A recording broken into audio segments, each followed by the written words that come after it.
Antes que existisse o céu, antes que existisse o inferno, havia um só destino para toda a alma humana: o Sheol. Hoje você vai descobrir esse lugar esquecido que a Bíblia descreve com um silêncio aterrorizante. Quase todo mundo imagina o além bíblico como um mapa fixo. Em cima a glória, embaixo o castigo e uma balança divina que separa os bons dos maus desde o primeiro suspiro da humanidade. Mas os textos hebraicos mais antigos contam outra história. Reis e mendigos, profetas e assassinos, todos desciam ao mesmo poço escuro, sem distinção, sem juízo imediato, sem escapatória. Isso não é especulação. Está escrito em Jó, nos Salmos, em Isaías, linhas que poucos se atrevem a ler com atenção. Neste vídeo vamos percorrer a origem do Sheol, seus habitantes, suas fissuras teológicas e sua transformação final nas mãos de Cristo. Antes de começar, nós do Tiempo Sagrados queremos saber de que canto do planeta você está nos acompanhando e a que horas você decidiu encarar esse mistério. Para começar, vamos ao passado. O ano é aproximadamente 1400 antes da nossa era. Em uma tenda de pastores perto de Harã, um ancião chamado Jacó recebe a notícia mais dura de sua vida. Seu filho favorito, José, foi despedaçado por uma fera selvagem. Jacó rasga suas vestes, cobre-se de pano de saco e chora durante dias. Seus filhos tentam consolá-lo, mas ele se recusa. E então pronuncia uma frase que resume toda a cosmovisão hebraica da morte: enlutado descerei até meu filho, ao Sheol. Ele não diz céu, não diz paraíso, não diz reencontro glorioso entre nuvens e coros angelicais. Diz Sheol, um lugar debaixo da terra, escuro, silencioso, para onde, segundo ele, seu filho já havia descido e para onde ele mesmo desceria algum dia. Essa cena, registrada no livro de Gênesis, nos revela algo que surpreende muitos leitores modernos. Os hebreus antigos não acreditavam no céu nem no inferno, tal como os entendemos hoje. Não existia uma balança divina que separasse instantaneamente os justos dos ímpios no momento da morte. Não havia anjos esperando com harpas, nem demônios esperando com tridentes. Existia um só destino, compartilhado por absolutamente todos: o Sheol. Para entender essa ideia, é preciso viajar mentalmente até a mentalidade do Antigo Oriente Próximo. Os povos vizinhos de Israel, como os babilônios e os sumérios, também imaginavam um submundo sombrio. Os sumérios chamavam esse lugar de Kur, uma terra sem retorno onde os mortos comiam pó e bebiam água parada. O poema de Gilgamesh descreve esse destino com crueza brutal. Nem mesmo os heróis escapavam daquela escuridão final. Os hebreus, vivendo cercados por essas culturas, herdaram ecos semelhantes, mas lhes deram seu próprio selo, sua própria palavra, seu próprio matiz teológico. O Sheol aparece mencionado inúmeras vezes no Antigo Testamento e cada menção acrescenta uma pincelada ao seu retrato. No livro de Jó, o protagonista, devastado pela perda dos filhos, da saúde e da fortuna, descreve o Sheol como uma terra de trevas e sombra de morte, onde não existe sequer ordem, apenas escuridão perpétua. Jó, sentado sobre cinzas, coçando suas feridas com um caco de cerâmica quebrada, não pede para subir ao paraíso. Pede que a sepultura o receba logo, como alívio diante do seu sofrimento. Os salmos, atribuídos em grande parte ao rei Davi, reforçam essa imagem. Davi, que passou anos fugindo do rei Saul por cavernas e desertos, e que depois enfrentou traições dentro da própria família, escreveu versos em que súplica não ser arrastado prematuramente até esse abismo. Para Davi, o Sheol representava desconexão total. Uma vez ali, já não havia louvor possível, já não havia memória ativa de Deus, já não havia vínculo com os vivos. O fascinante é que esse destino não dependia da conduta moral. Diferentemente das religiões posteriores, em que o comportamento em vida determina recompensa ou castigo eterno, o Sheol funcionava como um grande nivelador. Reis poderosos e camponeses anônimos, sacerdotes devotos e ladrões desprezíveis, todos terminavam descendo ao mesmo lugar. Não existia hierarquia, não existia separação por mérito, apenas um destino comum, envolto em pó e silêncio. Essa crença moldou profundamente a maneira como os antigos hebreus encaravam a existência. Se não havia paraíso esperando como recompensa, então a vida presente ganhava um peso enorme. Bênçãos como uma vida longa, muitos descendentes, terra fértil e paz com os vizinhos se convertiam na verdadeira recompensa divina, porque o além não oferecia distinções nem consolos particulares. Por isso, as bênçãos patriarcais, como as que Isaque deu a Jacó, ou as que o próprio Jacó repartiu entre seus 12 filhos antes de morrer no Egito, tinham um peso quase desesperado. Eram a única forma tangível de perdurar. Agora bem, se o Sheol era esse destino compartilhado, sombrio e inevitável, que forma ele tinha exatamente? Onde estava localizado segundo a mentalidade hebraica? Tinha portas? Tinha habitantes? Tinha sons? Ou apenas um silêncio absoluto devorando tudo? Os textos bíblicos nos deixam pistas inquietantes sobre sua arquitetura invisível, um mapa que poucos pararam para traçar com cuidado. Você está pronto para descer conosco e descobrir como era realmente esse lugar que aterrorizava até os homens mais poderosos da Bíblia? O Sheol não era um conceito abstrato flutuando na imaginação hebraica. Tinha forma, tinha direção, tinha inclusive múltiplos nomes que revelavam facetas distintas de sua natureza. A palavra em si, Sheol, aparece mais de 60 vezes no Antigo Testamento, e às vezes os escritores bíblicos a combinam com outros termos para intensificar sua descrição. Bor, que significa fossa ou cisterna vazia, e Abaddon, que significa destruição ou ruína. 3 palavras distintas apontando para uma única realidade devastadora. Um lugar de decomposição total, sem retorno possível. Geograficamente, segundo a mentalidade dos escritores bíblicos, o Sheol se localizava abaixo da superfície terrestre, nas profundezas mais recônditas do planeta. Quando o profeta Isaías descreve a queda do rei da Babilônia, um tirano que se julgava capaz de escalar até as estrelas, ele escreve que, em vez disso, seria precipitado até o mais profundo do Sheol. A direção é sempre descendente, nunca ascendente. Desce-se ao Sheol como quem cai por um poço sem fundo visível, jamais se sobe até ele como quem escala uma montanha. Imaginemos agora uma cena concreta para entender essa cosmovisão com mais textura. Corá, Datã e Abirão, 3 homens que se rebelaram contra a liderança de Moisés em pleno deserto do Sinai, desafiaram abertamente a autoridade divina diante de todo o povo de Israel. A resposta, segundo o relato do livro de Números, foi aterrorizante. A terra se abriu literalmente sob seus pés, engolindo-os junto com suas famílias e posses, e o texto especifica que eles desceram vivos ao Sheol. Não foi uma metáfora poética para as testemunhas daquele dia. Foi uma fenda real, um abismo que engoliu homens inteiros diante de uma multidão aterrorizada, reforçando a ideia de que aquele lugar existia literalmente debaixo de seus pés. O silêncio é outro traço constante nas descrições bíblicas do Sheol. O salmista, em um de seus versos mais melancólicos, afirma que os mortos não louvam a Javé, nem tampouco o fazem aqueles que descem ao silêncio eterno.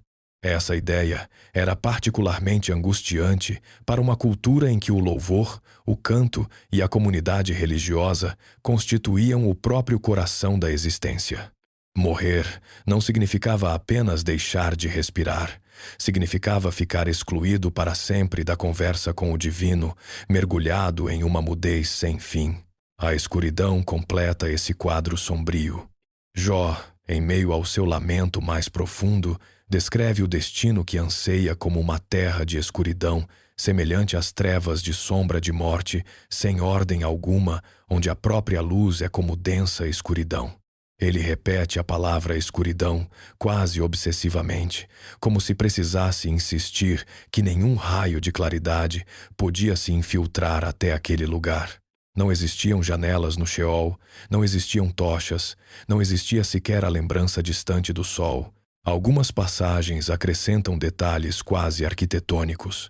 O Sheol tinha, segundo certos textos, portas próprias, mencionadas no livro de Isaías e também evocadas pelo rei Ezequias durante sua doença quase mortal, quando temia atravessar essas portas antes do tempo. Outras passagens falam das cordas do Sheol, como se o lugar pudesse enredar e capturar seus habitantes com laços invisíveis, impossíveis de cortar uma vez apertados. O que chama atenção é que, apesar de toda essa descrição física, o Sheol nunca aparece como um lugar de tormento ativo nem de fogo ardente nesses textos mais antigos. Não há demônios torturando corpos, não há caldeirões ferventes. Antes, uma espécie de existência diminuída, uma sombra do que foi a vida, um eco apagado da pessoa que um dia respirou sob o sol. Os habitantes do Sheol, chamados às vezes de Refaim ou sombras débeis, pareciam existir em um estado de letargia permanente, sem força, sem propósito, sem voz. Diante desse panorama devastador, surge uma pergunta inevitável dentro do coração humano.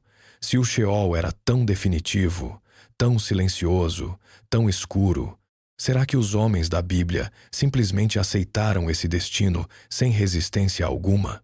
Ou existiu, mesmo dentro dessa desesperança, uma centelha de anseio por algo mais, por transcender esse pó eterno?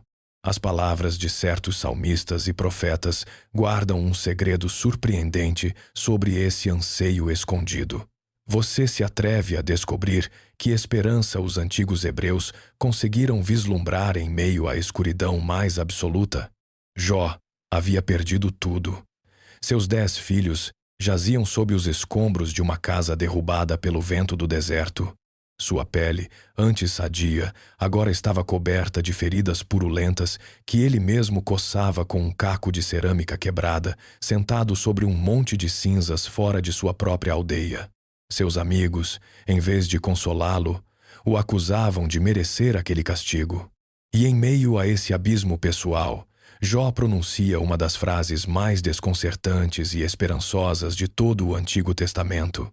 Eu sei que o meu Redentor vive e que por fim se levantará sobre o pó.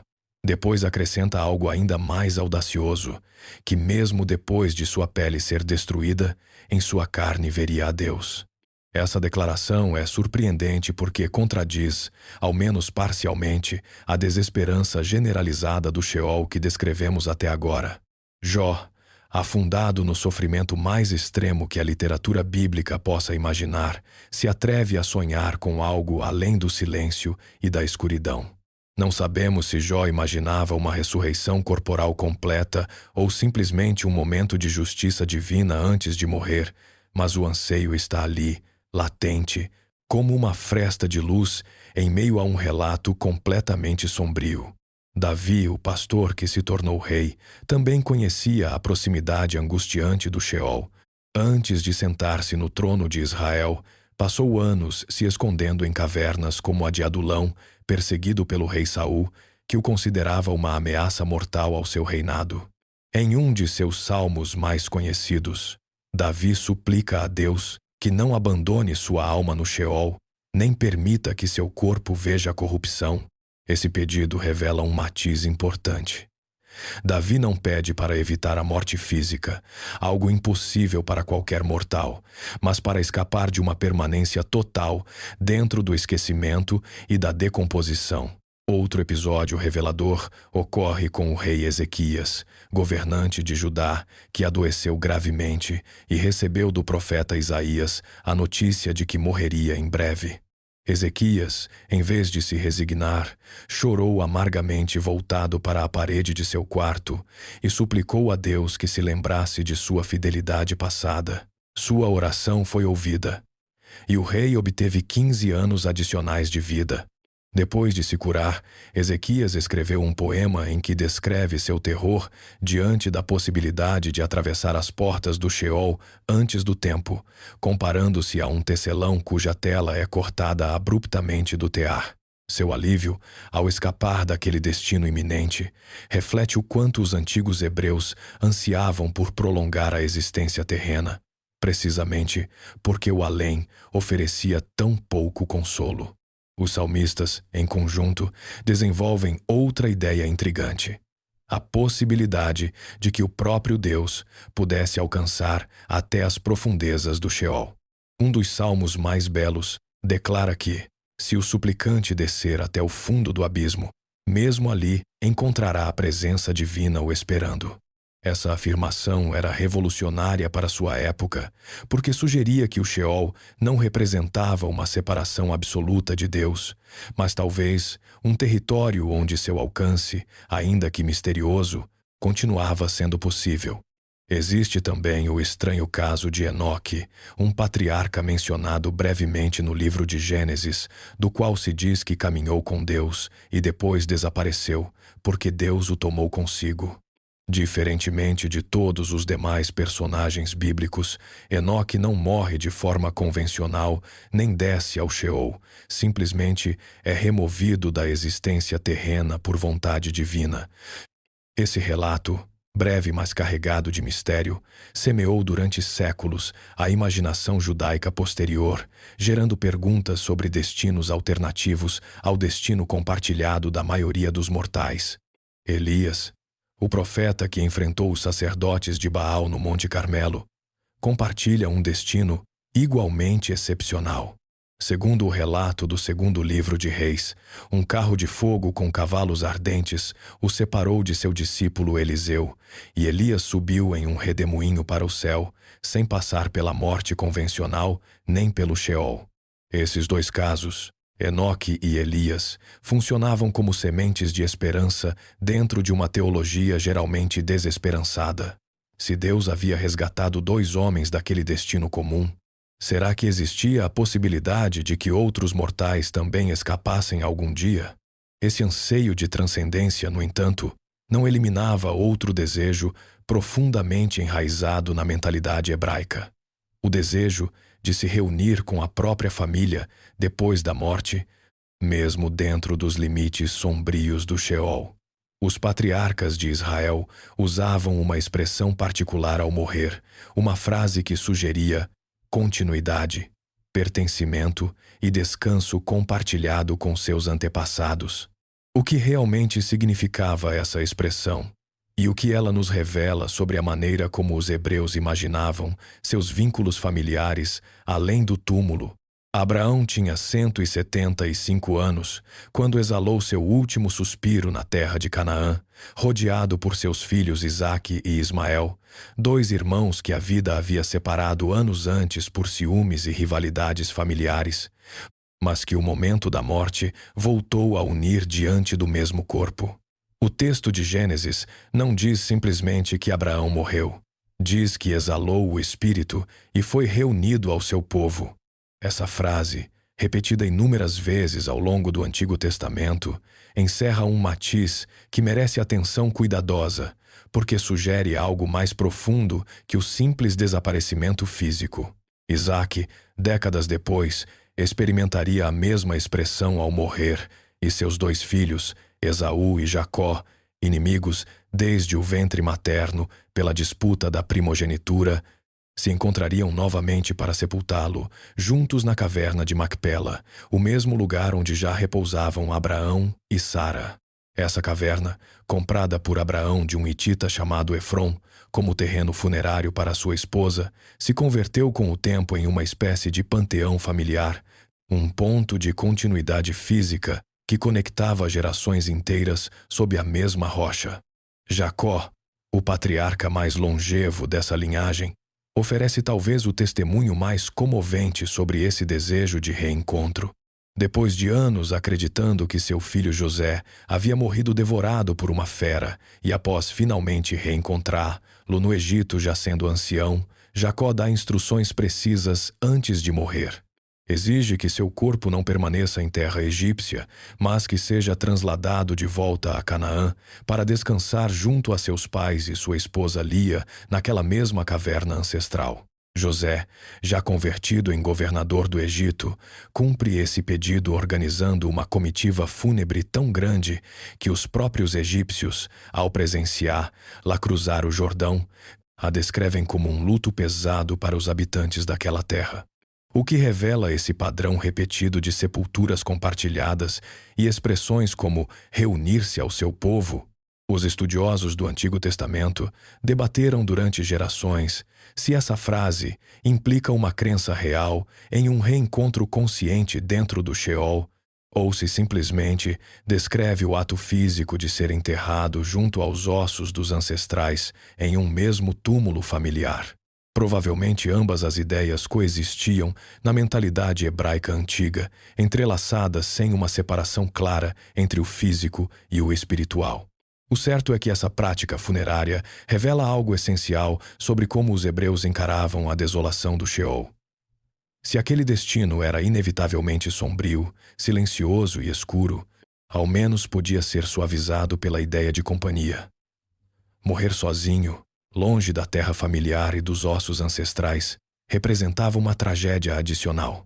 Por isso, o próprio José, séculos antes de Moisés libertar os israelitas do Egito, fez seus irmãos jurarem que algum dia levariam seus próprios ossos de volta a Canaã, uma promessa que efetivamente se cumpriu gerações depois durante o Êxodo, quando Moisés carregou pessoalmente os restos de José em sua travessia pelo deserto.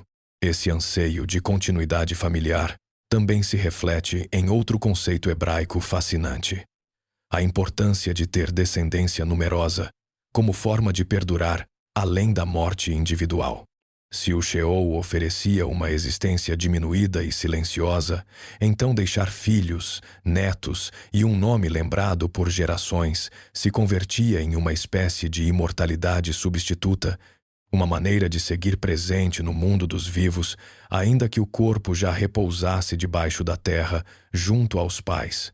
No entanto, essa imagem relativamente ordenada e familiar do Sheol, em que cada patriarca descansava junto a seus ancestrais, numa espécie de continuidade tranquila, logo é sacudida por uma pergunta incômoda que os próprios escritores bíblicos não podiam evitar formular. Se Abraão, o homem de fé e também o mais cruel dos tiranos pagãos, terminavam descendo ao mesmo poço escuro, sem distinção aparente, onde ficava então a justiça divina? Será que o assassino e a vítima, o opressor e o oprimido, compartilhavam exatamente o mesmo destino silencioso debaixo da terra? Essa pergunta perturbadora começaria a rachar a teologia mais antiga de Israel, abrindo uma fenda que levaria séculos para se fechar por completo. Corá, Datã e Abirão desafiaram Moisés em pleno deserto, e a terra se abriu para engoli-los vivos junto com suas famílias, um castigo exemplar desenhado para mostrar a ira divina contra a rebeldia. Mas apenas alguns capítulos depois, nesse mesmo Pentateuco, Abraão, o homem escolhido por Deus, o amigo fiel que negociou até com a divindade para salvar Sodoma, desce exatamente ao mesmo lugar, o Sheol. Nenhum compartimento especial o distingue de seus inimigos. Nenhuma seção privilegiada o separa dos rebeldes engolidos pela terra. Esse paradoxo incômodo atravessa boa parte do Antigo Testamento como uma fenda que ninguém consegue resolver por completo. O livro de Eclesiastes, tradicionalmente atribuído ao rei Salomão, aborda essa tensão com uma franqueza que resulta quase arrepiante para leitores modernos. O escritor, refletindo sobre o sentido último da existência, declara que um mesmo acontecimento ocorre ao justo e ao ímpio, ao bom e ao mau, ao que jura e ao que teme jurar. Acrescenta depois que, assim como morre o sábio, morre também o insensato, e que não haverá memória perpétua de nenhum dos dois, porque nos dias vindouros tudo será esquecido.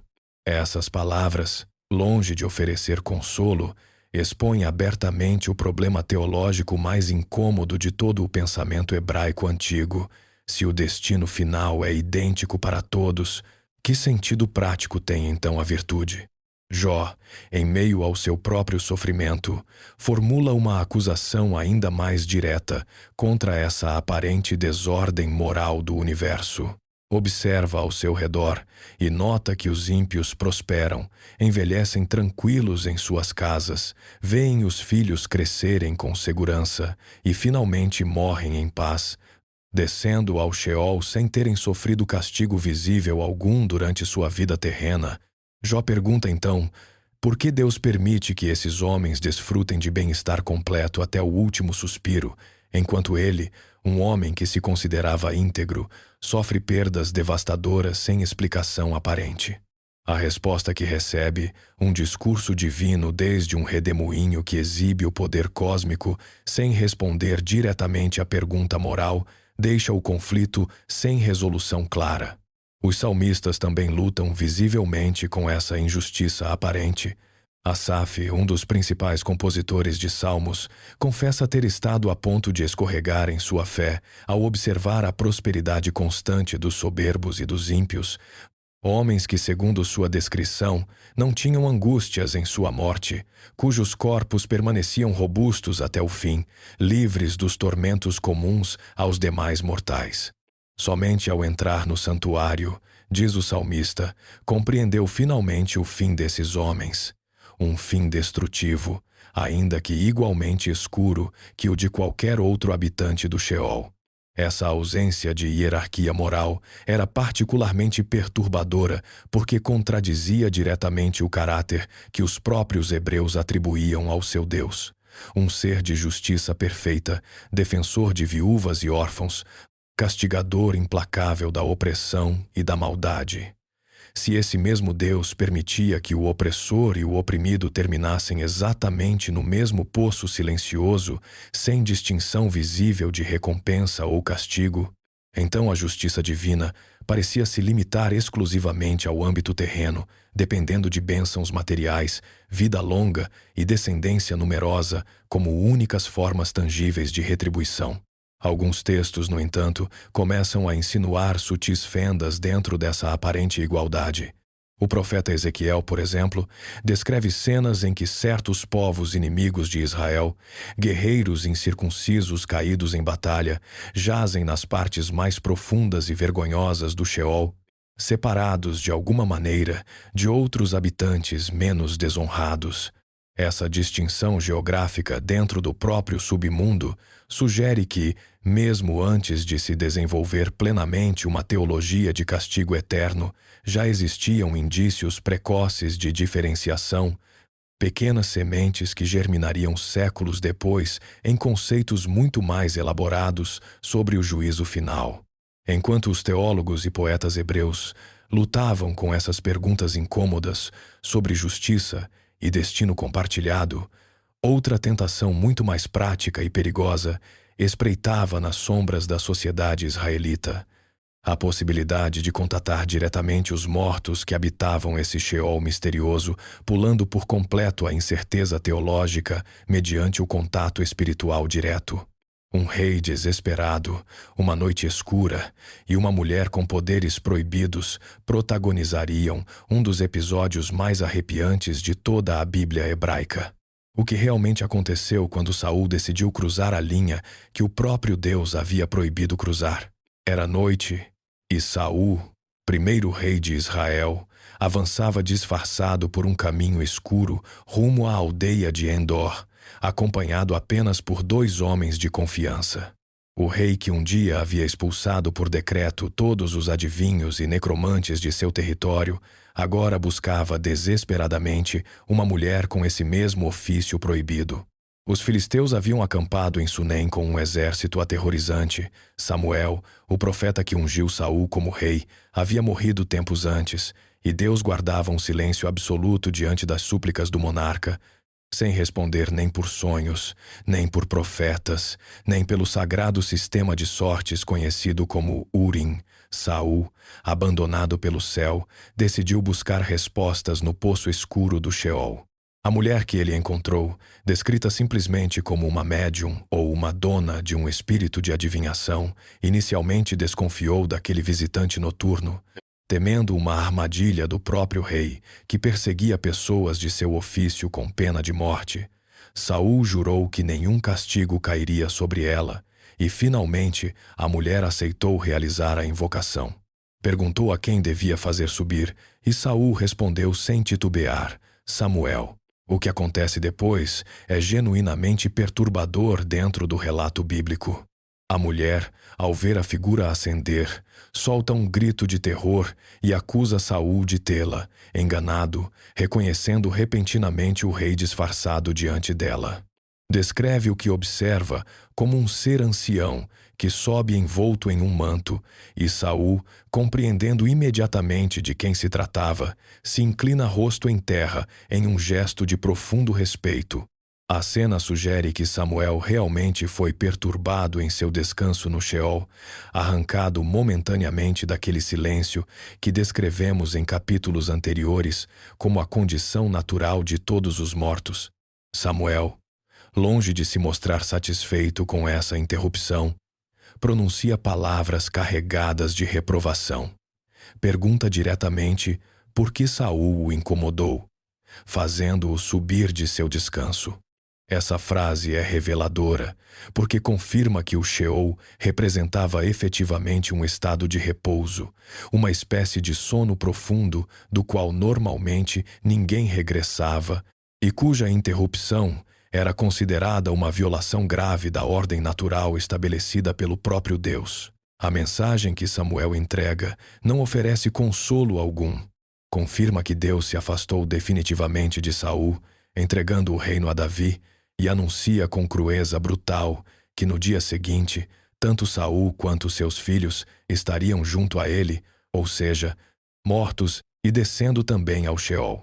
A profecia se cumpre com precisão devastadora. Saul e 3 de seus filhos, incluindo Jonatas, morrem efetivamente no dia seguinte na batalha de Gilboa contra os filisteus, fechando o círculo macabro que a própria invocação noturna havia antecipado. Esse episódio gera perguntas teológicas complexas que os estudiosos debateram durante séculos. O espírito de Samuel foi realmente invocado do Sheol, ou tratava-se de um engano demoníaco disfarçado com sua aparência? A lei mosaica havia proibido explicitamente essas práticas muito antes desse incidente, qualificando a necromancia e a adivinhação como abominações detestáveis diante de Deus, castigadas inclusive com a pena de morte segundo o livro de Levítico. Essa proibição severa sugere que, para a mentalidade hebraica antiga, contatar os mortos representava uma transgressão gravíssima, uma tentativa ilegítima de forçar comunicação com um reino que devia permanecer completamente selado para os vivos. No entanto, a própria existência dessa proibição confirma indiretamente que a prática era relativamente comum entre os povos vizinhos de Israel e, inclusive, tentadora para alguns israelitas desesperados. Os cananeus e outros povos da região praticavam rituais semelhantes, buscando conselho ou consolo mediante o contato com antepassados falecidos. A lei hebraica, ao proibir taxativamente essas práticas, tentava traçar uma linha clara entre a fé legítima em Javé e os costumes pagãos ao redor, embora, como demonstra o próprio Saul, essa linha pudesse ser cruzada em momentos de desespero absoluto. Esse relato deixa entrever, além disso, que o Sheol, apesar de sua descrição geral como um lugar de silêncio uniforme, talvez não fosse tão homogêneo quanto parecia à primeira vista. Se Samuel podia ser distinguido, reconhecido e consultado individualmente, então existia certa preservação de identidade pessoal dentro daquele abismo escuro, um detalhe que contradiz parcialmente a imagem de dissolução completa que outras passagens bíblicas sugerem. Essa pequena fenda na aparente uniformidade do Sheol não seria a única. Outras passagens do Antigo Testamento, escritas por profetas posteriores, começariam a insinuar divisões internas ainda mais marcadas dentro daquele território dos mortos. Que outras fissuras o silêncio absoluto do Sheol ocultava e o que elas revelam sobre os primeiros indícios de um juízo diferenciado entre os mortais. O profeta Ezequiel, exilado junto ao seu povo às margens do rio Quebar na Babilônia, recebe uma das visões mais estranhas e detalhadas de todo o Antigo Testamento sobre a estrutura interna do Sheol. Em uma passagem dedicada a anunciar a queda do Egito, Ezequiel descreve como o faraó e seu exército descerão para se reunir com outras nações já caídas anteriormente, Assíria, Elão, Edom e vários reis do norte, todos eles jazendo nas partes mais profundas do abismo, rodeados por suas próprias espadas, incircuncisos e envergonhados por sua antiga violência. Essa imagem é reveladora porque introduz algo ausente nos textos mais antigos, uma geografia interna do Sheol, com seções distinguíveis segundo a identidade e a conduta de seus habitantes. Esse mesmo profeta relata que esses guerreiros caídos jazem com suas armas debaixo de suas cabeças, carregando eternamente a vergonha de sua maldade sobre ossos que já não podem se defender. A cena sugere uma espécie de humilhação perpétua, distinta do descanso neutro que rodeava patriarcas como Abraão ou Jacó em seus túmulos familiares. Se o Sheol fosse completamente uniforme, sem distinções internas, essa descrição tão específica sobre nações inimigas envergonhadas em um canto particular do abismo careceria de sentido. Isaías, outro profeta maior, oferece uma cena ainda mais dramática ao descrever a queda do rei da Babilônia, aquele tirano que em sua arrogância se comparava à estrela da manhã e pretendia escalar até as estrelas para se sentar como um deus. Isaías descreve como, ao chegar finalmente ao Sheol, esse rei soberbo é recebido não com silêncio indiferente, mas com escárnio ativo. Os outros habitantes do abismo, segundo o texto, se levantam surpresos ao vê-lo chegar tão debilitado e lhe perguntam com sarcasmo se por acaso esse é o mesmo homem que fazia a terra tremer e sacudia reinos inteiros com sua sola presença. Essa cena é fascinante porque mostra a interação ativa entre os habitantes do Sheol, reconhecimento mútuo e inclusive diálogo zombeteiro, contradizendo a imagem original de mudez absoluta e desconexão total entre os mortos. O profeta acrescenta ainda um detalhe particularmente cruel dentro dessa hierarquia emergente. Enquanto outros reis descansam com certa dignidade, cada um em seu próprio túmulo, esse tirano babilônico é lançado fora de sua sepultura como um renovo abominável, coberto pelos cadáveres dos que morreram em batalha, sem sequer o consolo básico de um enterro apropriado.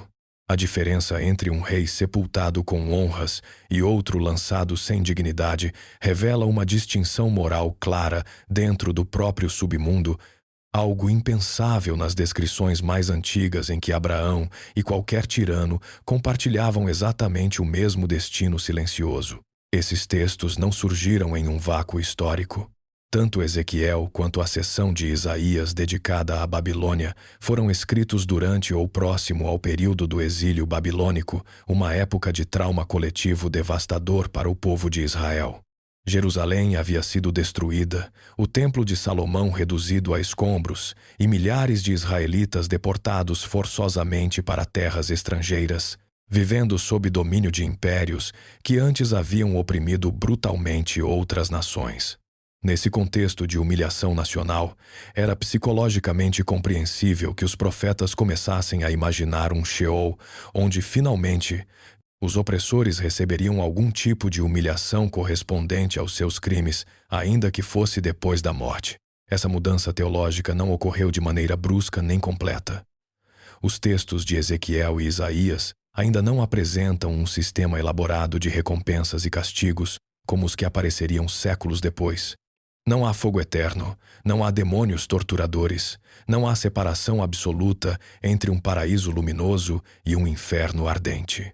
O que existe é apenas uma insinuação, uma fenda no silêncio uniforme, um primeiro sinal de que talvez a justiça divina realmente alcançasse de alguma maneira o território dos mortos, ainda que mediante vergonha e humilhação, em vez de tormento ativo. É importante notar que essas fissuras aparecem precisamente durante o exílio e não antes.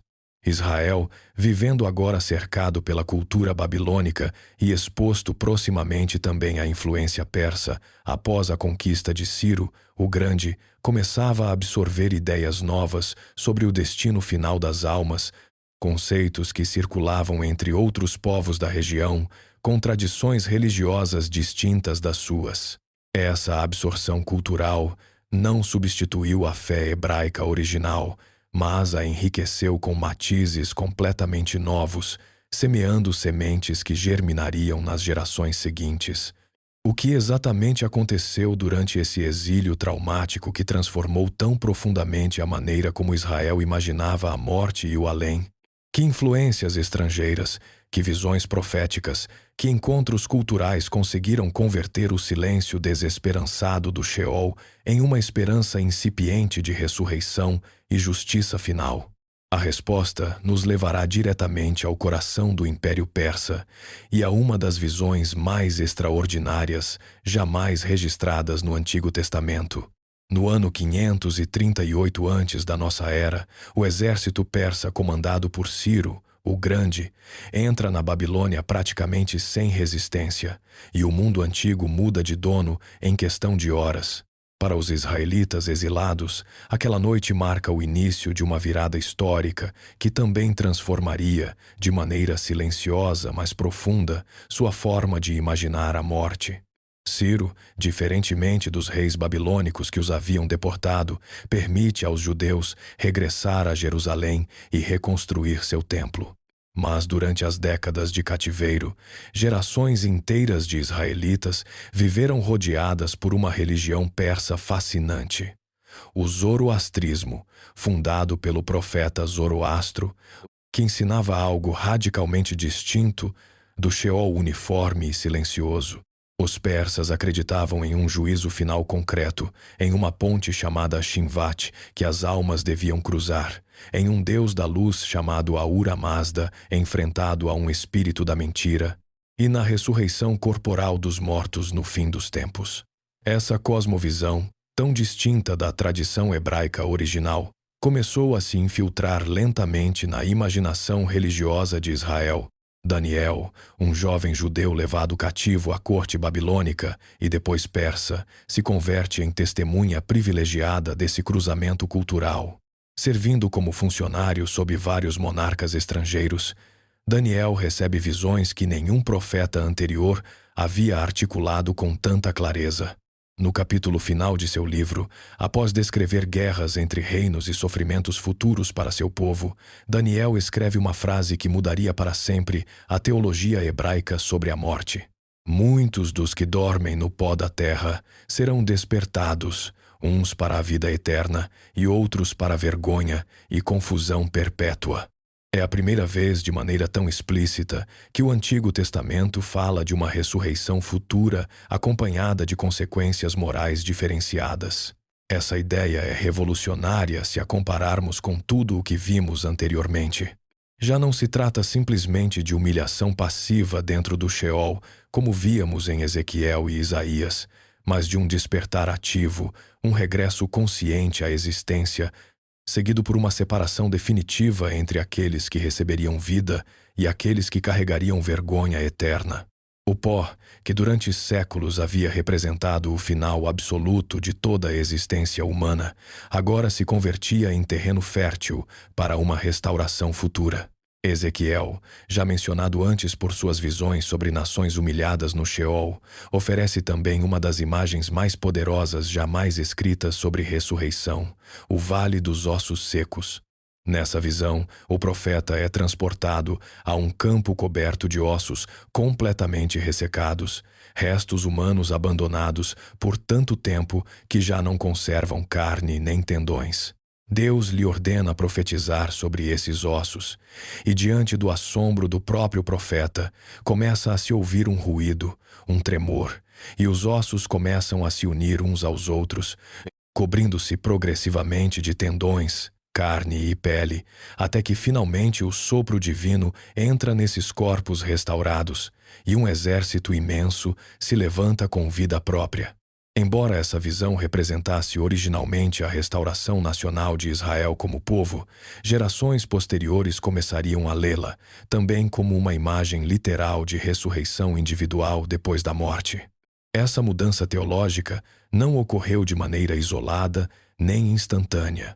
Durante os séculos seguintes ao regresso do exílio, enquanto Israel vivia sob domínio persa e depois sob o helenismo imposto por Alexandre, o Grande, e seus sucessores, essas ideias de ressurreição e juízo final continuariam se desenvolvendo, misturando-se com novas correntes filosóficas e religiosas que circulavam por todo o Mediterrâneo Oriental. O Sheol original, aquele poço homogêneo em que todos os mortais compartilhavam idêntico destino silencioso, começava a se transformar em algo muito mais complexo, com seções diferenciadas, expectativas de despertar futuro e consequências morais que transcendiam a simples existência terrena. O que estava nascendo nesses textos de Daniel e Ezequiel era apenas o primeiro capítulo de uma transformação ainda maior.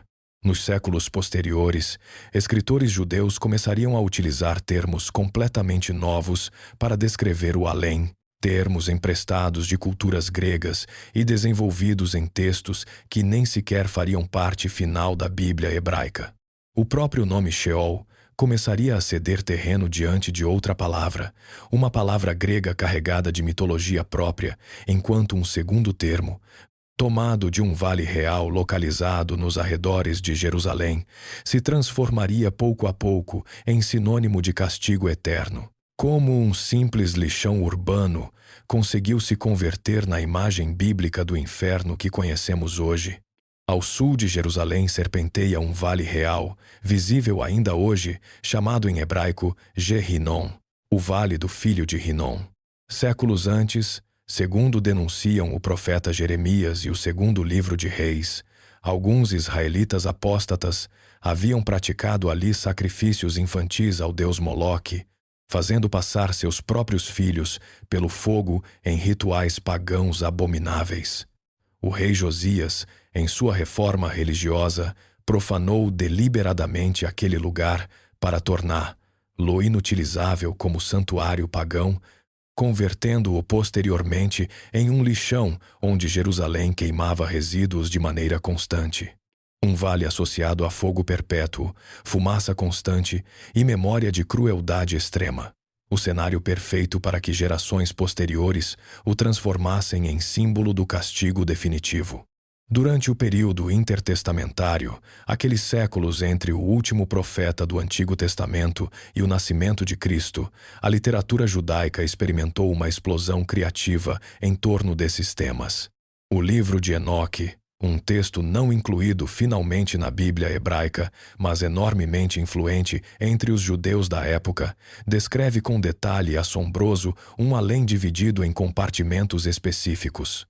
Enoque, guiado por anjos em uma viagem visionária, observa montanhas ocas, onde as almas dos mortos esperam separadas segundo sua conduta, um compartimento para os justos, com uma fonte de água luminosa, outro para pecadores que ainda não receberam castigo, e outro reservado para aqueles que já sofrem tormento antecipado antes do juízo final. Essa arquitetura detalhada contrasta radicalmente com o poço uniforme e silencioso que descreviam Jó ou os Salmos séculos atrás. Paralelamente, o termo grego Hades começou a substituir gradualmente a palavra hebraica Sheol nos textos judaicos escritos ou traduzidos durante esse período, especialmente na Septuaginta, a tradução grega do Antigo Testamento realizada em Alexandria para as comunidades judaicas de fala grega dispersas pelo Mediterrâneo. Hades, tomado diretamente da mitologia grega, trazia consigo associações culturais próprias, um deus governante do submundo, rios como o Estige separando o mundo dos vivos do mundo dos mortos, e em certas tradições gregas, regiões diferenciadas como o Tártaro para castigo severo e os Campos Elíseos para descanso privilegiado. Ao adotar essa palavra, o pensamento judaico absorvia inevitavelmente parte dessa bagagem conceitual helenística. Esse período também presenciou uma das divisões religiosas mais significativas dentro do judaísmo, a disputa aberta entre fariseus e saduceus sobre a ressurreição em si. Os saduceus, geralmente associados à aristocracia sacerdotal e ao controle do templo, rejeitavam categoricamente qualquer ideia de ressurreição, alma imortal ou castigo depois da morte, aferrando-se a uma leitura mais literal dos textos mais antigos da Torá, onde essas ideias simplesmente não apareciam com clareza. Os fariseus, por outro lado, defendiam firmemente a ressurreição futura, o juízo individual e a existência continuada da alma após a morte física, posturas que haviam absorvido e integrado durante os séculos de desenvolvimento teológico que descrevemos. Essa disputa não era meramente acadêmica.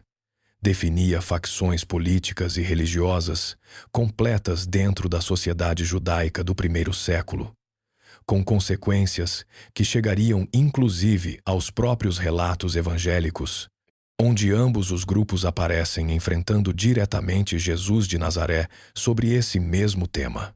Outro conceito crucial que amadureceu durante esses séculos foi o seio de Abraão, uma expressão que designava um lugar de consolo e descanso reservado especificamente aos justos falecidos, distinto do tormento reservado aos ímpios.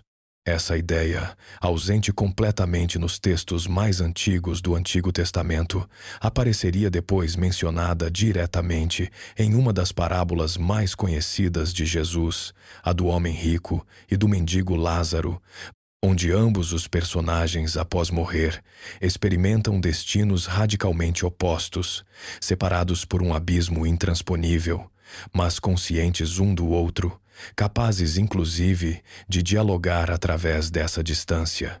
Quando Jesus de Nazaré nasce, a paisagem teológica judaica sobre a morte e o além havia se transformado quase por completo em relação aos tempos de Abraão ou de Moisés.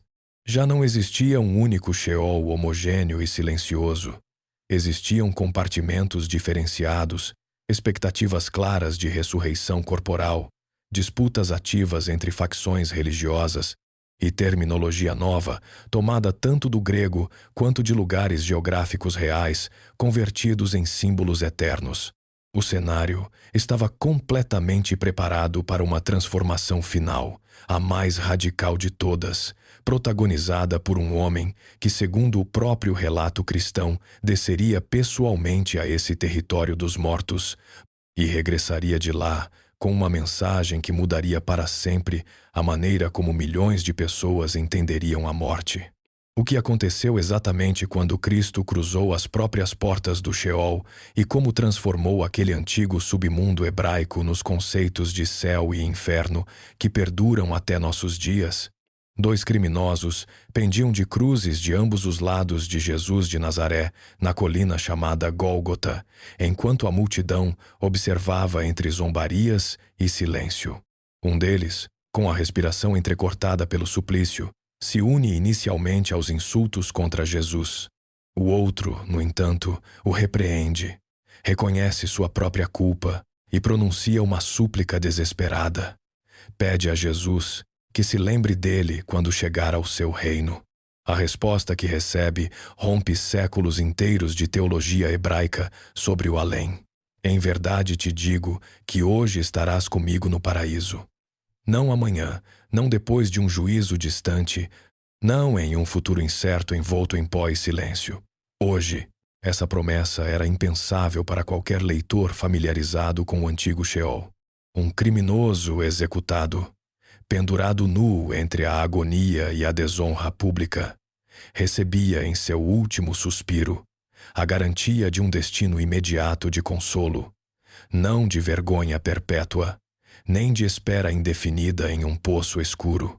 A palavra que Jesus utiliza, paraíso, provinha originalmente do persa, designando jardins reais cercados, e os judeus a haviam adotado para descrever um lugar de descanso privilegiado, semelhante ao seio de Abraão que já circulava na imaginação judaica da época.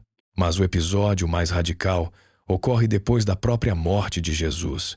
Segundo o testemunho de Pedro em sua primeira carta, Cristo, após morrer na cruz, pregou aos espíritos encarcerados, aqueles que haviam desobedecido nos tempos de Noé. Essa afirmação, breve mas carregada de implicações enormes, sugere que Jesus desceu pessoalmente ao território dos mortos, cruzando as mesmas portas que Ezequias temia atravessar, adentrando-se no mesmo silêncio que Jó descrevia como escuridão total. Essa doutrina se desenvolveria depois com o nome de descida aos infernos, uma ideia que ficaria formalmente incorporada séculos mais tarde em credos cristãos fundamentais, afirmando que Cristo desceu até o Hades antes de ressuscitar ao terceiro dia. O propósito dessa descida, segundo a interpretação cristã posterior, não era simplesmente visitar o lugar dos mortos, mas conquistá-lo por dentro. O livro de Apocalipse, escrito pelo apóstolo João durante seu exílio na ilha de Patmos, apresenta Cristo ressuscitado, declarando algo extraordinário, que tem as chaves da morte e do Hades. Essa imagem transforma completamente a relação entre a divindade e o antigo submundo hebraico. Já não se trata de um território selado e inalcançável, nem sequer para Deus, como sugeriam alguns salmos antigos com certa angústia, mas de um domínio sob controle absoluto do próprio Cristo, que pode abrir ou fechar suas portas, segundo sua vontade soberana. Com o passar dos séculos, e conforme o cristianismo se expandia pelo Império Romano e se formalizava teologicamente, essas ideias se sistematizaram em 3 destinos claramente diferenciados. O céu se consolidou como morada eterna de comunhão direta com Deus, herdeiro daquele paraíso prometido ao ladrão arrependido. O inferno, alimentado pelas imagens do Vale de Geena, que já ardia na imaginação judaica intertestamentária, se converteu no destino de castigo eterno e consciente para aqueles que rejeitavam definitivamente a Deus. E o purgatório, um conceito desenvolvido principalmente dentro da tradição católica posterior, ofereceu uma terceira possibilidade, um estado intermediário de purificação temporária para almas destinadas finalmente ao céu, mas ainda necessitadas de um processo de limpeza espiritual antes de alcançar a presença divina completa. O antigo Sheol, aquele poço homogêneo onde Abraão e seus inimigos compartilhavam idêntico destino silencioso, praticamente desapareceu do vocabulário cristão posterior, dissolvido e repartido entre esses 3 novos territórios teológicos. O que começou como um simples reconhecimento humano da mortalidade compartilhada, sem distinções nem hierarquias, terminou transformado em um sistema complexo de recompensas e castigos eternos, forjado através de séculos de exílio, conquistas estrangeiras, disputas religiosas e, finalmente, a irrupção de uma figura que seus seguidores acreditaram capaz de cruzar pessoalmente as portas da morte e regressar triunfante do outro lado. Nós, do Tempos Sagrados, realmente gostamos de ler cada um dos seus comentários, então quero te perguntar algo que talvez você nunca tenha se questionado. Se o destino final de cada alma dependesse unicamente da justiça terrena, sem nenhum Sheol, Hades ou inferno esperando depois, você acha que a humanidade continuaria se comportando da mesma forma? Conte pra gente o que você pensa e, de passagem, diga de que país você está nos acompanhando e a que horas exatamente terminou de ver esse percurso pelo submundo esquecido da Bíblia. Obrigado por nos acompanhar até o final dessa viagem entre pó, silêncio e esperança.